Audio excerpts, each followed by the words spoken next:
매일 성경과 함께하는 오늘의 큐티 시간입니다. 7월 14일 오늘의 말씀은 시편 14편 1절에서 7절입니다.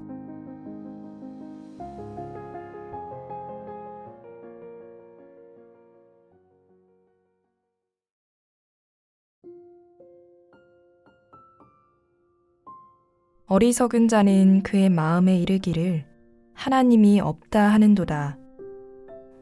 그들은 부패하고 그 행실이 가증하니 선을 행하는 자가 없도다.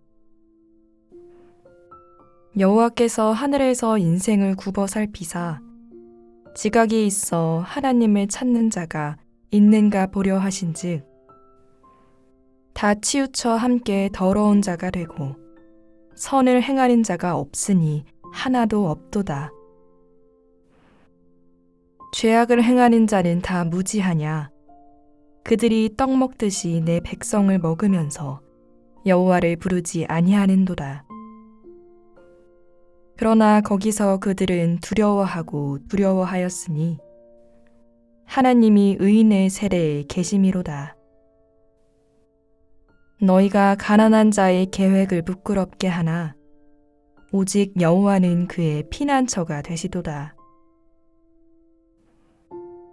이스라엘의 구원이 시온에서 나오기를 원하도다. 여호와께서 그의 백성을 포로된 곳에서 돌이키실 때에 야곱이 즐거워하고 이스라엘이 기뻐하리로다.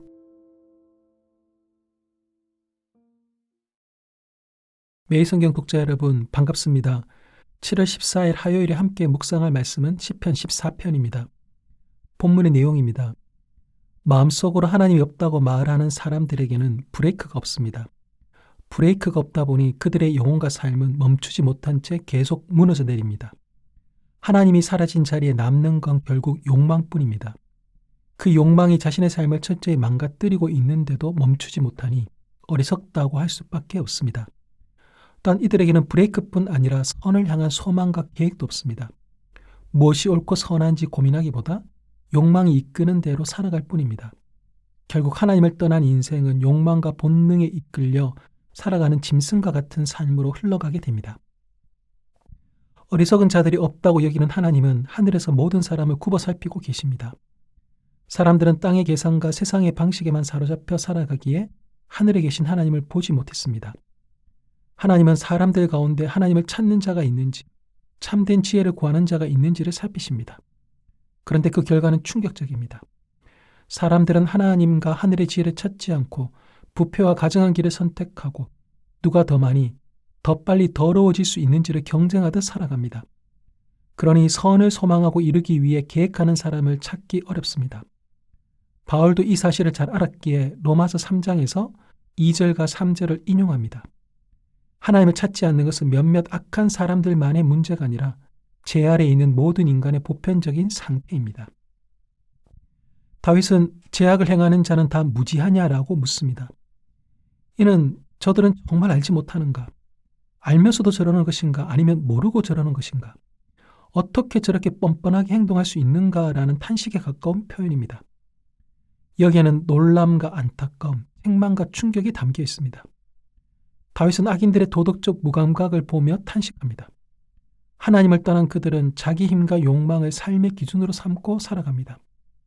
그래서 이웃을 착취하면서도 가책이나 부끄러움을 느끼지 않습니다. 오히려 그것을 밥 먹는 것처럼 너무도 자연스럽고 당연하게 여깁니다. 충격적인 것은 그렇게 살아가면서도 하나님을 전혀 의식하지 않는다는 사실입니다. 시편 14편은 하나님을 잃어버린 인간이 어디까지 무감각해질 수 있는지를 보여줍니다. 그런데 어느 순간 악인들의 눈에 하나님이 보입니다. 그들은 의인들 가운데 계시는 하나님을 보고 하늘에 계신 하나님께서 자기 백성 가운데 임재하고 계심을 깨닫습니다. 하나님은 선이 없는 인간들 가운데서 자신을 찾고 의지하는 백성과 함께 하시며 그들을 붙드십니다. 악인들은 자신이 무시했던 사람들이 사실은 하나님의 보호와 돌보심 가운데 있다는 사실을 깨달으며 두려움에 사로잡힙니다. 반면 의인은 하나님을 피난처로 삼고 하나님과 바른 관계 안에 머뭅니다. 그는 부패와 가증함, 더러움으로 치닫는 욕망을 따라 살지 않고 하나님께서 기뻐하시는 삶을 살고자 합니다. 악인들은 그런 소망을 비웃고 꺾으며 의인들을 부끄럽게 만들려고 하지만 그들의 시도는 성공하지 못합니다. 의인의 안전은 자신의 힘이나 능력에 있지 않고 그와 함께 하시는 하나님께 있기 때문입니다. 다윗은 하나님께서 시온에서 나오셔서 이스라엘을 구원해 주시기를 기도합니다. 부패하고 가증하며 서로를 짓밟는 인간에게서는 참된 해결책을 찾을 수 없기 때문입니다. 오직 하나님의 임재와 통치에서 진정한 회복이 시작됩니다. 그래서 다윗은 하나님께서 자기 백성의 포로된 형편을 돌이키실 때, 곧 비참하고 억눌린 처지를 뒤집어 회복시켜 주실 때 야곱이 즐거워하고 이스라엘이 기뻐할 것이라고 노래합니다. 여기서 야곱과 이스라엘은 같은 민족을 가리키는 반복 표현이 아닙니다. 야곱은 악인들에게 떡 먹듯 짓밟히고 눈물 흘리며 살아가는 하나님의 백성의 현실을 보여주는 이름입니다. 반면 이스라엘은 하나님의 은혜로 새롭게 받은 언약의 이름으로 하나님께서 회복시키시고 붙드시는 백성의 신분과 소망을 떠올리게 하는 이름입니다. 하나님의 백성은 여전히 연약하고 실패하기도 하지만 하나님께서는 그들을 포기하지 않고 언약의 백성으로 붙드시고 끝내 회복시키십니다. 그래서 시편 14편은 인간의 부패로 시작하지만 하나님의 구원과 회복에 대한 소망으로 마무리됩니다. 오늘 본문에서 하나님은 어떤 분이십니까? 사람이 지어내고 부인한다고 해서 하나님이 사라지지 않습니다. 온 세상의 악인들이 함께 달려들어 하나님을 무시하고 부인하며 비웃는다 해도 하나님을 없는 분으로 만들지 못합니다. 창문을 닫는다고 태양이 없어지는 것이 아니고 눈을 감는다고 빛이 사라지는 것이 아니듯 사람이 하나님을 외면한다고 해서 하나님이 사라지지 않습니다. 하나님의 존재와 통치는 인간의 인정이나 동의로 유지되지 않습니다. 또한 하나님의 역사는 사람의 방해와 거부, 부인에 의해 멈추지 않습니다. 그러므로 하나님을 부인하는 어리석은 길을 걷지 말고 하나님을 인정하십시오. 그분과 동행하며 살아가십시오. 내 욕망이 아니라 하나님의 뜻을 품고 선을 행하며 하나님의 나라를 위해 살아가는 것이 지혜이고 기쁨입니다. 오늘 본문이 우리에게 주시는 교훈은 무엇입니까? 악인들은 떡 먹듯이 사람을 짓밟습니다. 그들은 거리낌 없이 습관적으로 밥 먹듯이 자연스럽게 이런 일을 행하며 타인의 고통을 자신의 양식으로 삼습니다. 우리 공동체 안에 이런 모습이 있지 않은지 돌아보십시오. 어떤 사람을 우리가 마음대로 해도 되는 힘없는 약자로 규정하기 전에 그 사람 곁에 계신 하나님을 보십시오. 약자를 괴롭히는 것은 그들의 편이신 하나님과 맞서겠다라는 것으로 매우 어리석은 일입니다. 그러니 하나님께서 사랑하시고 돌보시는 사람을 함부로 대하지 마십시오.